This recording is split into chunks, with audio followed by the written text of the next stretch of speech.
Kalabitin mo sa atin. Okay. Okay, good evening! Welcome to Oceanite Therapeutic Massage. Get the care you deserve. Nandito po tayo ngayon sa Floodway, sa bahay ng aking pamangkin na kung saan talaga naman isa kong pasyente na kung saan nakaranas ng maraming pagsubok sa buhay.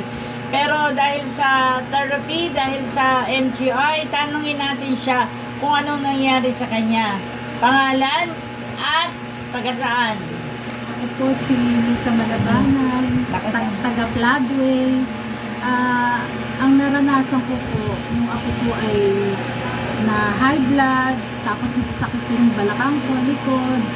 At sa tulong ng aking auntie sa therapy, yun, gumaan po at gumaling yung aking mga sakit-sakit. At dahil din po kay auntie, naka-avail po ako ng high-spec eyewear na talaga namang nakaano sa mata kong nanlalabo.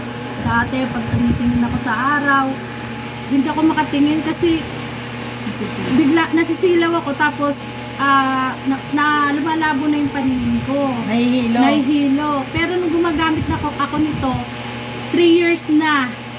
Ito hanggang ngayon, hindi na ako inaatake ng palalabo ng mata. Kaya, Maganda na ang pakiramdam. Kaya maganda na ang pakiramdam ko. Kaya thank you Lord dahil malaking bagay sa kalusugan ko itong eyewear na to at yung therapy ng auntie ko. Naalala mo na, di ba nahulog ka pa sa upuan? Ay opo, nahulog ako na tong aking paan, parang dislocate. Pero sa tulong ng therapy, ayun, okay naman siya. The pray over, no? Opo. O ngayon, dahil pinagpala ka naman, may talent ka naman, alayan mo naman ang God ng talent mo. Ano ba ang talent mo? Marunong mag-ukulele. Opo, pasensya na po kayo sa aking tulong. Basta kung anong talent para mag-glorify ang God naman sa talent na binigay. Papuri sa Diyos, okay? Okay po, sige. Pakinggan natin.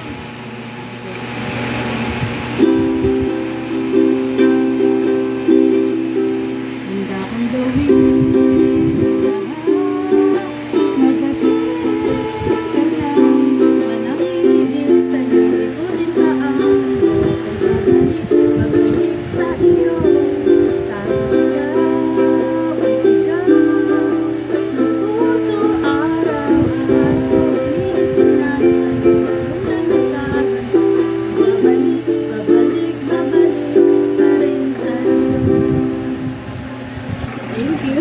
Ayun, Pasensya di ba? na po. Kaya lahat na may mga talent, dapat ialay sa Panginoon, di ba? Kaya, don't forget to like, share, and subscribe.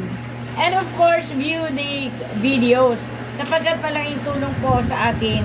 Lahat na may mga sakit at karamdaman din tulad ng nasa video, ang sino man manunood ay tiyak yun gagaling din. Kasi pinagpipray ko na yun, na lahat na naabot ng videos na nanonood ay ano man ang karamdaman ay gagaling. Amen po ba? So, thank you Lord. God bless us all. Thank you.